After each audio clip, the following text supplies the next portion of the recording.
Hi, my name is Elijah Bodish. I'm a graduate student at the University of Oregon. I want to say thanks to JMRA for organizing their YouTube channel and allowing me to share my work on that platform. So I'll be reporting on this preprint in which I am constructing a basis for Kuperberg's B2 or C2 webs, and then using that, bootstrapping on that to prove that an equivalence between this category of C2 webs and this category of tilting modules for quantum group at a root of unity. And where am I really starting in this talk? So let V be a vector space over the complex numbers. And GLV acts on that vector space. And that vector space has a skew-symmetric, non-degenerate bilinear form on it. And inside of GLV, you have the sort of orthogonal group with respect to this bilinear form, which is the symplectic group, the invertible linear operators acting on V, which preserve that bilinear form. So one special thing, because of the skew symmetry of this form, we can think of B as being an element or a vector in this vector space wedge 2V, and SPV acts, of course, on wedge 2V, and it preserves this non-degenerate skew-symmetric bilinear form. So if I quotient by the line spanned by that form, I get what ends up being another irreducible module for SPV. So I have these two irreducible modules for SPV, V and W. And this works for any vector space with a non-degenerate skew-symmetric form on it, but I'm going to specialize to the case when the dimension of V is 4, in which case V and W are exactly the fundamental representations of SP4, which in sort of Lie theoretic notation is, I'm going to write V as L of omega 1 and W is L of omega 2. These are the irreducible representations with highest weight, this fundamental weight, and this fundamental weight. And these representations are fundamental, and that can be interpreted in this sense is that it sort of is known that all the irreducible SP4 modules are indexed by lattice points in this cone. And the sort of basis for this, for the lattice points in this cone can be obtained by considering these two lattice points, and those are the highest weights for these representations V and W, which I constructed using elementary linear algebra above. And somehow all other representations are then obtained via these fundamental representations by studying the monoidal structure, which is what I'm about to talk to next. But you can kind of intuit where this is coming from in that you can see I can get to any lattice point just by walking in the V direction and then in the W direction. So finite dimensional representations of SP4 as an abelian category, because the representation theory over the complex numbers is semi-simple, is not very interesting. So as a semi-simple abelian category, I'm not really getting that interesting of a category. But as a monoidal category, I mean, in fact, it can be made precise. I mean, this monoidal category exactly determines this group SP4C, which certainly is of interest to us. And the category of representations as a monoidal category warrants further study. And as I was sort of mentioning before, these fundamental representations, L of omega 1 and L of omega 2, are monoidally generating. So I'm just going to be taking tensor products of L of omega 1 and L of omega 2 with this category of representations. That is, if I allow myself to take direct summands. So basically what I'm saying is that any representation, finite dimensional, of SP4 is occurring as a direct summand of some iterated tensor product of L of omega 1 and L of omega 2.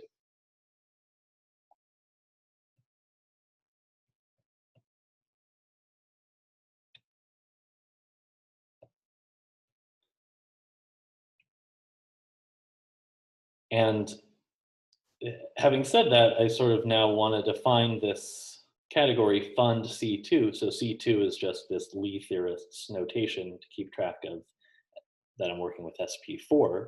And this is going to be the full subcategory of the category of finite dimensional representations, which is the monoidal category. So by this I just mean generate as a monoidal category with the objects, the generating objects being the first and second fundamental representations. So the objects of fund C2 are iterated tensor products of the L of omega I. So I can do L of omega 1, L of omega 2, L of omega 1, for example, or any iterated tensor product of these two objects. And I'm allowing the empty tensor product, which gives me my monoidal identity, which is just a single copy of the base field where the group is acting trivially.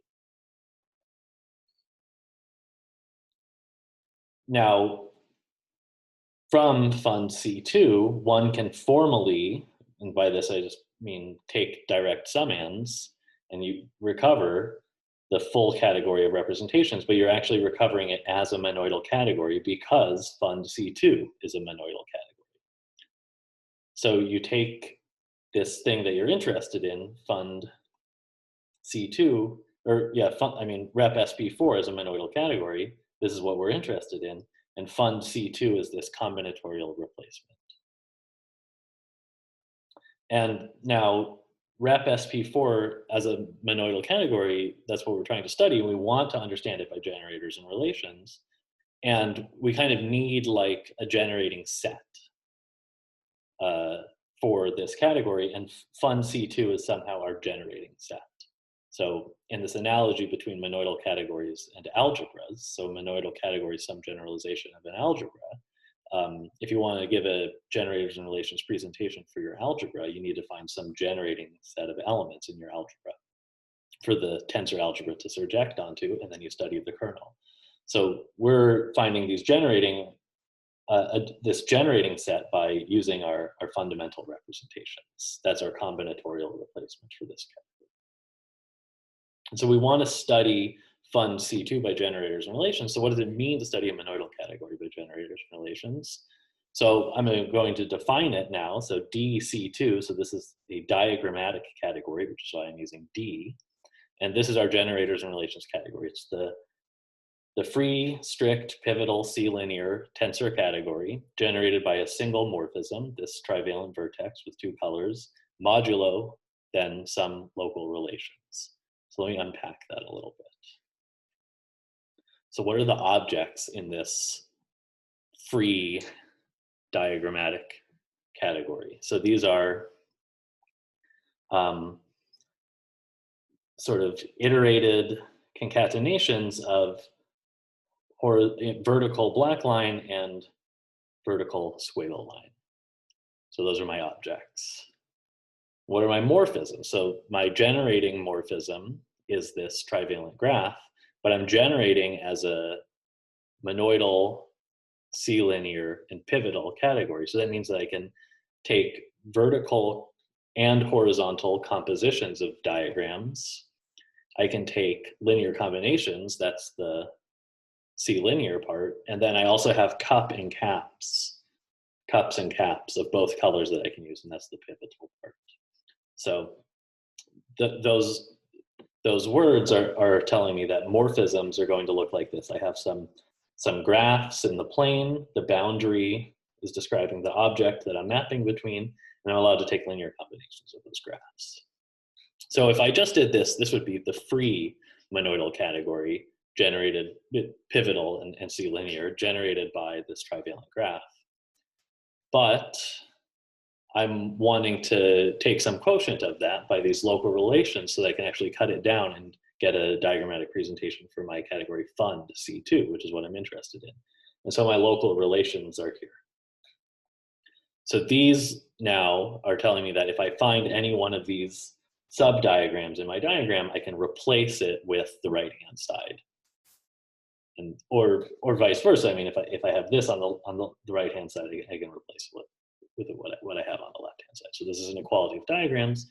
In particular, I do have to keep track of linear combinations because there's linear combinations in my relations.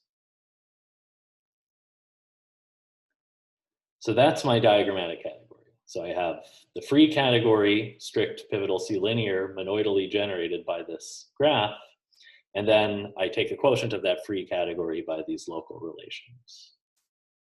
So this theorem of Kuperberg from 1996 is kind of the celebrated theorem.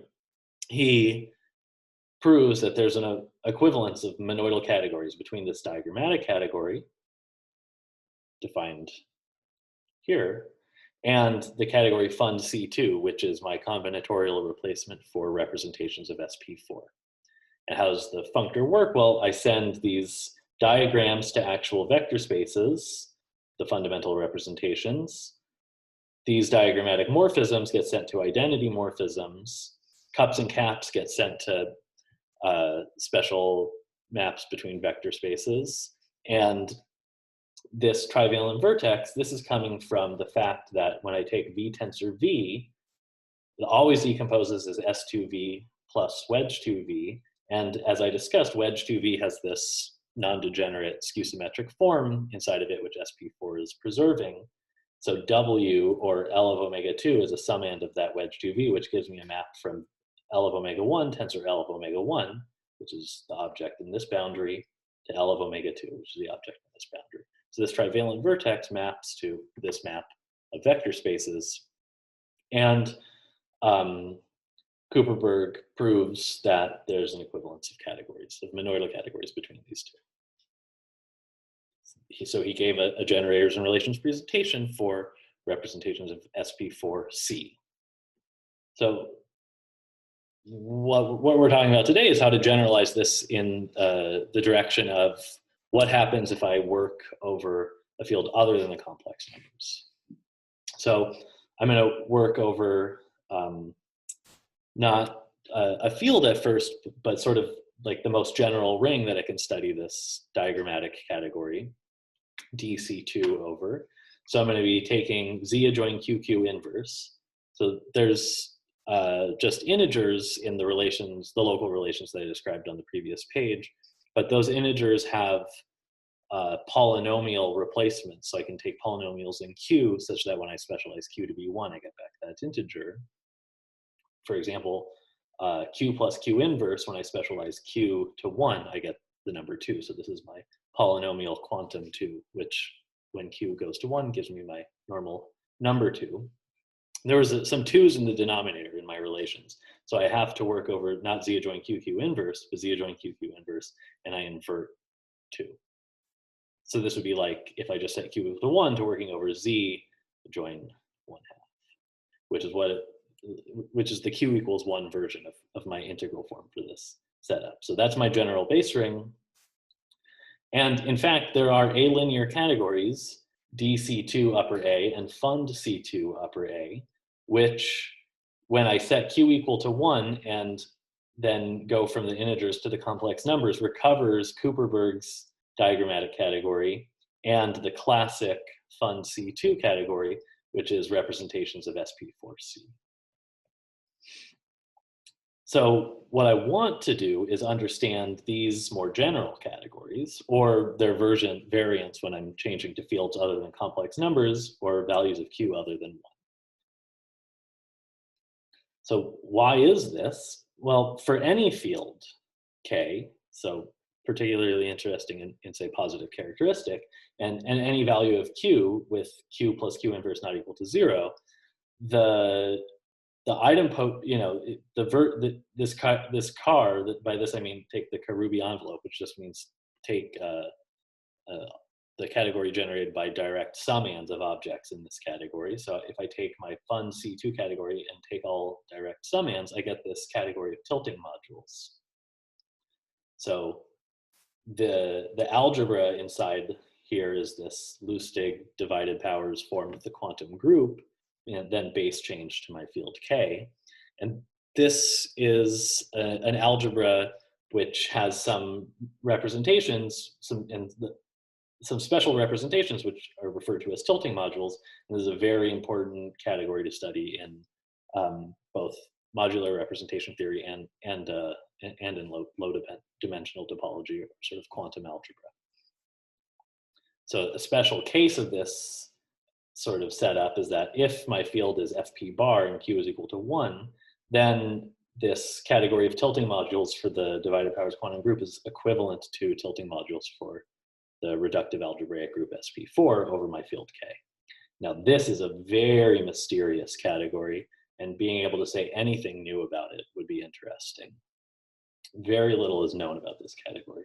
So we're excited to have at least one other perspective on it than sort of there wasn't before.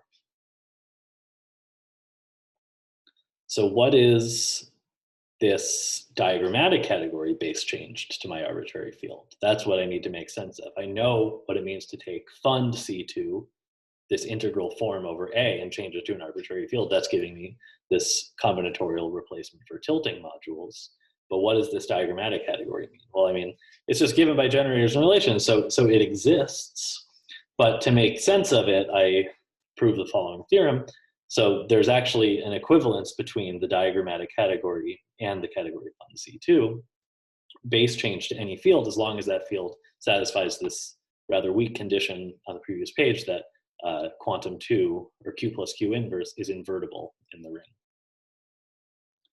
So the idea of the proof of this equivalence is that we first have to make the evaluation functor more explicit than Kuperberg did, because he was working over the field of characteristic 0, and Q equals 1, or generic Q. And then first one observes that Kuperberg's spanning set still spans over the integers over this ring A, and so it spans over any field. So Kuperberg's spanning set will always span, but you cannot prove directly that the image of his spanning diagrams under this evaluation functor remains linearly independent. Or is, not remains, or is linearly independent. And this is sort of the roadblock that is why nobody between 1996 and now was able to sort of prove this more general equivalence over arbitrary fields. So what we did is there's some other set, blackboard bold LL, which I'm calling the double ladder diagrams, which has the same size as Kuperberg's spanning set manifestly. It just sort of by construction has the same size, but it's possible to show, and this is what we do, that the image of that spanning set under this evaluation functor actually remains linearly independent in representations. And then using knowledge about tilting modules and sort of the homological algebra between them, we're able to, of the homological algebra involving tilting modules, we're able to have quite a bit of control over this dim-hom pairing on representations over our arbitrary quantum group, or divided powers quantum group. And that is allowing to turn this linear independence into actually an equivalence here. So that was the idea of the proof, and I guess a consequence of that, which is interesting over any ring, is that there's a recursively defined set, my double ladders, which is a basis of my diagrammatic category, or this fund category, since I know that they're equivalent now. And so I have a basis for my category of tilting modules to some extent. So how does this basis look in an example? So let's just run through this. For the example of V tensor W tensor V, or in terms of my more Lie theoretic notation, if I want to think about endomorphisms over SP4, well, I first think about homomorphisms just out of V. So this basis, my W's basis, is sort of well adapted to the monoidal structure. So I can think about end of V tensor W tensor V by first thinking about homomorphisms out of V, just this first term. And that's just the identity. This is a simple object, so there's only one map out of it, up to scalar. And then I tensor with W. I'm thinking about homomorphisms out of V tensor W. And now this has two direct summands, this corresponding to sort of this lattice point and this lattice point. And those maps are easily realized in my diagrammatic language. And then I go one step further and I tensor with V again. And I'm looking at HOM out of V, tensor W, tensor V. And this recursive procedure for constructing a basis tells me that, you know, if I start with this diagram, I can inductively attach these diagrams and get new ones, which are giving me maps out of V, tensor W, tensor V. And if I start with this diagram, I can inductively attach these diagrams. And now these here give me a complete set for maps, you know, allowing for linear combinations out of V, tensor W, tensor V. And so they don't all have the same target. And that's basically why this is only half of the construction of my double ladders basis. So this is what I'm in my work, I mean, this is sort of just half of this double ladders. So this is like a ladder or a light ladder in our language. And the double ladders are, I take them, flip them upside down, and then compose whenever it's composable. So this is my set LL, sort of just in this particular example. And there's an example not just for endomorphisms, but for homomorphisms. I mean, this works not just for endomorphisms, but also for all homomorphisms between tensor products of fundamental representations. So these diagrams give me a basis for fund SP4 over any ring. So these diagrams I can evaluate and get actual maps between vector spaces, and those maps between vector spaces will be a basis no matter what my ring is, as long as 2 is invertible. So this idea for my LL basis came from the work of Libedinsky first, and then my advisor Ben Elias and his collaborator Jordy Williamson in the context of circle bimodules, and as well as by Elias working this out for webs for GLN, which is some other story that came after Kuperberg's work. And so this result for double ladder basis, or just sort of any explicit basis of this form, which is adapted to the monoidal structure, is new even over the complex numbers.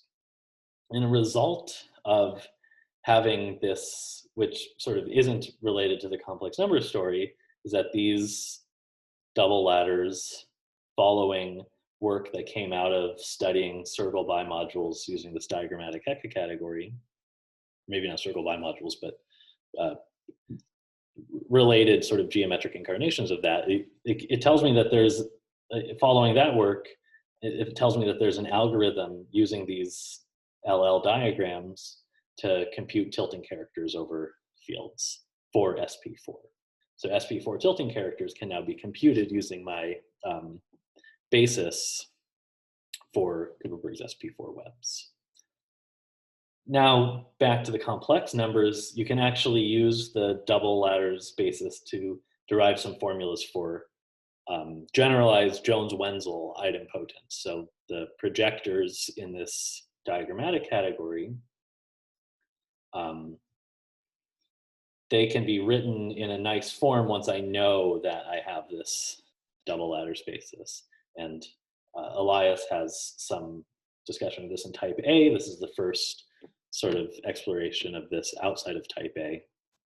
And these formulas for these idempotents sort of give a further application of this equivalence between tilting modules in my diagrammatic category and this diagrammatic category from Kuperberg, and that combining the equivalence to tilting modules as well as these formulas for idempotents, you can get generators and relations for these quotient categories of quantum groups for SP4 a root of unity modulo negligible morphisms.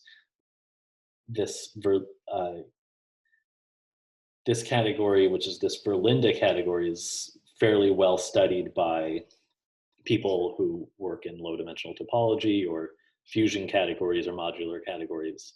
So I get a whole family of generators and relations presentations of various now semi-simple categories coming from formulas for idempotence obtained via this LL basis. So what's next?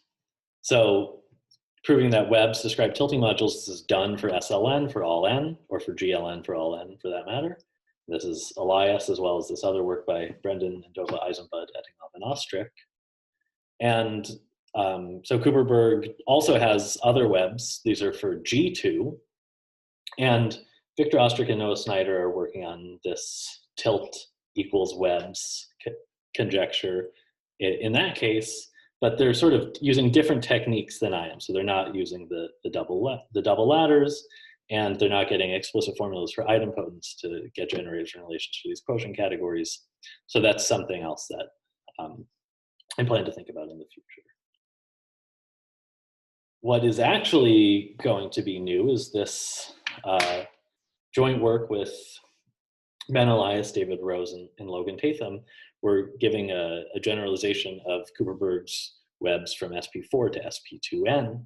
And I am going to conjecture now that this diagrammatic category will describe tilting modules as long as your root of unity or characteristic of the base field is sufficiently large. And I think that this bound will exactly work. So this is, in this joint work, which we're just working on writing now, will be sort of just getting only Kuperberg's results. So we'll be proving over the complex numbers that some new web category describes SP2NC modules. And then sort of following the rubric outlined in this work for SP4, we'll be able to prove then that SP2N tilting modules are described for this diagrammatic category, given some assumption on the base ring. Okay, well, thank you for listening. Please do write to me or